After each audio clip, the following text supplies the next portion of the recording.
Dictation 13. Ready?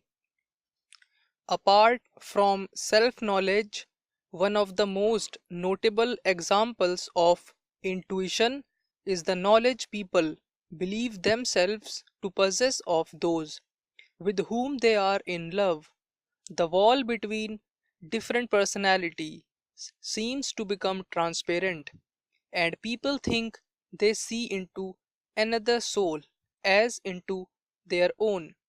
Yet, deception in such cases is constantly practiced with success, and even where there is no intentional deception, experience gradually proves, as a rule, that the supposed insight was illusory, and that the slower, more groping methods of the intellect are, in the long run, more reliable.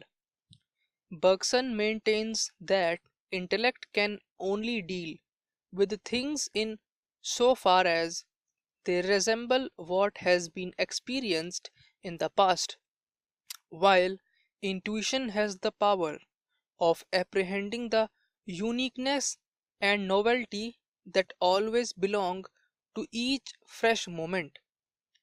That there is something unique and new at every moment is certainly true. It is also true that this cannot be fully expressed by means of intellect concepts. Only direct acquaintance can give knowledge of what is unique and new, but direct acquaintance of this kind is given fully in sensation and does not require, so far as I can see, any special faculty of intuition for its apprehension. It is neither intellect nor intuition but sensation that supplies new data. But when the data are new in any remarkable manner, intellect is much more capable of dealing with them than intuition would be. The hen with a brood of ducklings no doubt has intuition which seems to place her inside them, and not merely to know them analytically. But when the ducklings take to the water, the whole apparent intuition is seen to be illusory, and the hen is left helpless on the shore.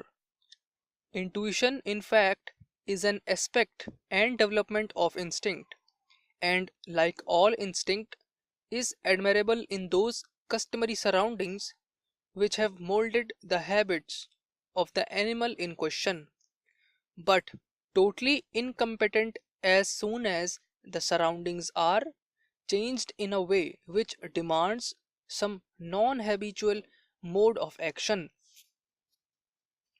The theoretical understanding of the world, which is the aim of philosophy, is not a matter of great practical importance to animals, or to savages, or even to most civilized men.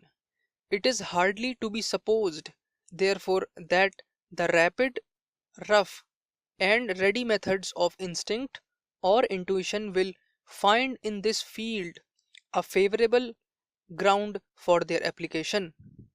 It is the older kinds of activity which brings out our kinship with remote generations of animal and semi-human ancestors that show act sometimes, though not always, with a swiftness and precision which are astonishing to the critical intellect. But philosophy is not one of the pursuits which illustrate our affinity with the past. It is a highly refined, highly civilized pursuit, demanding for its success a certain liberation from the life of instinct and even, at times, a certain aloofness from all mundane hopes and fears. It is not in philosophy, therefore, that we can hope to see intuition at its best. On the contrary, since the true objects of philosophy and the habit of thought demanded for their apprehension are strange, unusual, and remote. It is here, more almost than anywhere else, that intellect proves superior to intuition, and that quick, unanalyzed convictions are least deserving of uncritical acceptance. In advocating the scientific restraint and balance as against the self assertion of a confident reliance upon intuition, we are only urging in the sphere of knowledge that largeness of contemplation, that impersonal disinterestedness, and that freedom from practical preoccupations which have been inculcated by all that great religions of the world. Thus, our conclusion, however it may conflict with the explicit beliefs of many mystics, is in essence not contrary to the spirit which inspires those beliefs, but rather the outcome of this very spirit as applied in the realm of thought. One of the most convicting aspects of the mystic illumination is the apparent revelation of the oneness of all things, giving rise to pantheism in religion and to monism in philosophy.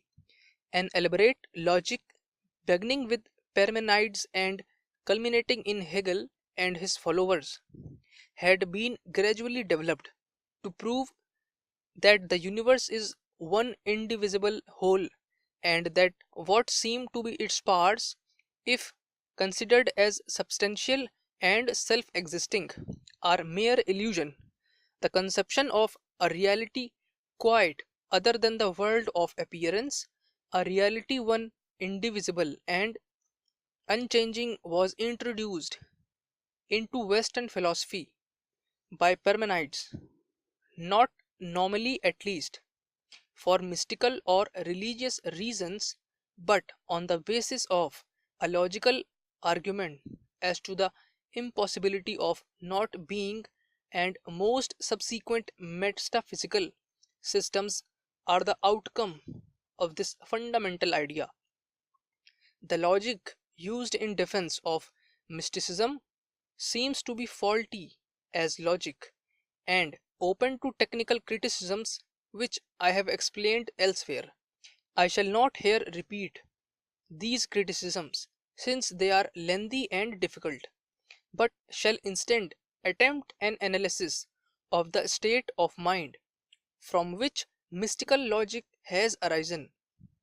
Belief in a reality quite different from what appears to the senses arises with irresistible force in certain moods, which are the source of most mysticism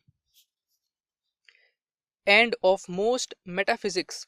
While such a mood is dominant, the need of logic is not felt, and accordingly, the more thoroughgoing mystics do not employ logic, but felt, and accordingly, the more thoroughgoing mystics appeal directly to the immediate deliverance of their insight. But such fully developed mysticism is rare in the West. When the intensity of emotional conviction subsides, a man who is in the habit of reasoning will search for logical grounds in favor of the belief which he finds in himself. But since the belief already exists, he will be very hospitable to any ground that suggests itself. The paradoxes apparently proved by his logic are really the paradoxes of mysticism, and are the goal which he feels his logic must reach if it is to be in accordance with insight. The resulting logic has rendered most philosophers incapable of giving an account of the world, of science and daily life. If they had been anxious to give such an account, they would probably have discovered the errors of their logic.